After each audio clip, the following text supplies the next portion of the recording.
tumemwona Mavunde, leo tumemwona Liziwani. Chagamba vile vyeo Chadeo haviwazuii Chagamba kuto kulisupport chama lao. Mimi nakwambia ukweli Chagamba, wanasiasa wa Yanga Chagamba wanaungana kuisaidia Yanga yao. Matajiri wa Yanga wanaungana kusaidia Yanga yao. Ndio maana Chagamba Yanga ana nguvu nje ya uwanja, ana nguvu ndani ya uwanja. Kwa sababu gani? Wanajua Chagamba bila sisi Yanga haiwezi kwenda. Inahitaji msaada wetu sisi na vile vile wachezaji wajitoe. Lakini Chagamba angalia kwetu sisi.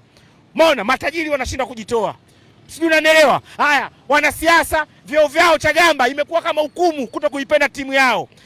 Ukiangalia tukio alofanywa leo Pacome, Chagamba ni tukio la makusudi. Ukitaka kuamini, kairudia ile video. Mpira upo chini, mtu ananyanyua mguu makusudi. Yaani hakupiga mpira, alipiga mguu wa mtu. Na ule mpira alikopo Chagamba yeye ana uwezo wa kwenda kukaa mbele ya Pacome, lakini angalia alivyomkata. Ana uwezo wa kuuwai hata ule Denge kwa sababu Chagamba ili ajae. Angekuwa naye karibu hivi, Chagamba asingempiga. Ndio maana akamkatia Denge afu kamsubiri sasa apite. Mpira upo chini. Alikuwa na uwezo kuugusa tu, lakini Chagamba akapiga juu. Ndio maana tunasema Chagamba hawa wachezaji wapendane, walindane kwa sababu Chagamba ni maisha ya mtu. Leo hii Pacome anashindwa kushangilia ubingwa. Leo hii Pacome anashindwa kujua pre-season anaianzaje. Kuna mzinga ndani huko. Pacome anashindwa kupata mapumziko, mbona na familia yake anaenda kuuguza jeraha tena pale. Hatujui atapona. Atapona. Mzizi umeona Chagamba. Mzima. Chagamba sisi tunavyoongea Chagamba watu watuelewe. Yale matukio hatubalansi kwa Simba. Yale matukio tunawasisitiza wachezaji. Lafu za bahati mbaya zipo, lakini Chagamba mimi nitakuwa mtu wa mwisho kuamini kama ile ni bahati mbaya. Kwa sababu Chagamba ile video mimi nimeirudia zaidi ya mara 10. Mpira upo chini. Kucheza bila Pacome hata kumgusa. Alikuwa na uwezo huo. Lakini angalia Chagamba. Kwanza kamuibia, awe naye mbali. Kwa sababu ile kinyanyua mguu uwe na speed uwe na nguvu.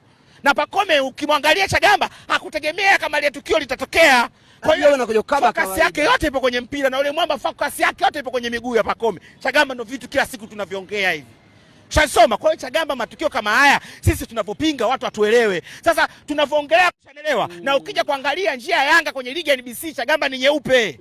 Kushadelewa. Na mimi nakwambia ukweli Chagamba. Hili tukio umeliona mara hii ya 5. Chagamba usije ukashangaa ukaliona kwa mara 6. Yanga bado ana nguvu sana hapa ndani. Na mimi nakwambia Yanga atatusumbua zaidi ya kutusumbua hapa ndani. Ngoja Miraji. Ukimaanisha kwamba kunawezekana ikawa ubingwa wa mara 6 mfululizo. Wala usishangae Chagamba. Chagamba inauma Chagamba tunakubali. Lakini Chagamba kwa hapa ndani. Ukiangalia mazingira ya Yanga nje ya uwanja na ukiangalia mazingira ya Yanga ndani ya uwanja, Chagamba usije ukashangaa msimu unaofuata Yanga akawa tena bingwa. Ligi inaweza kaja kwa ngumu, lakini hatua mwisho Yanga akaenda kuamua ubingwa. Yaani bado ikawa ngumu kama ilivyokuwa hii au msimu uliopita. Bado bingwa tuna takriban misimu miwili bingwa anaenda kupatikana mchezo wa mwisho.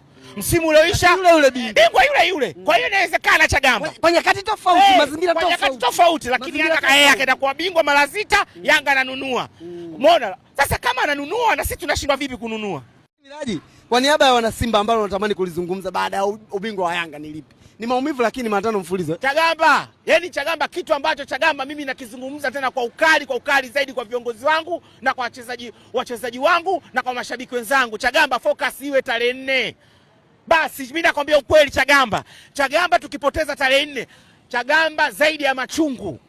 Mkipoteza zaidi ya machungu Chagamba. Mimi nakwambia ukweli Chagamba. Lakini Chagamba ukitaka mizani ibalance au acha kubalance hata kuzidi sisi tunaweza tukazidi tukichukua CRDB. Mimi nakwambia ukweli. Kwa nini? Tuna makombe mawili na katika makombe mawili tumemfunga Yanga na tumeifunga timu ambayo alafu rekodi nyingine tumechukua kombe Unguja na tumechukua kombe Pemba. Unayo hiyo rekodi hiyo? Hiyo mpya. Tumechukua kombe Unguja na tumechukua kombe Pemba. Tumempiga namba 1 na kuanzia mwaka 90 mpaka Chagamba unaizungumzia leo 2026. Sijui unanielewa? Ndio. Sijajua miaka ya nyuma. Mimi nimeanza 90. Nimeanza 90. Ushaelewa Chagamba? Unaizungumzia miaka 36. Chagamba Yanga ndo anaweka rekodi. Hakuna mtu yote aliochukua ubingwa mara 5 mfululizo. Kama yupo watuambie watu ni nani. Unaelewa? Sijajua huko nyuma lakini kuanzia mwaka 90 mpaka leo hii alichukua mara 5 mwisho 4, 3. Na Chagamba unavyosema Chagamba Yanga anachukua ubingwa kwa manyangunyangu. Chagamba mtoto anayekuwa Chagamba ukipiga mahesabu yani miaka 5 inayofuata Chagamba ni ngumu kukuelewa kama Yanga akachukua ubingwa kwa manyangunyangu.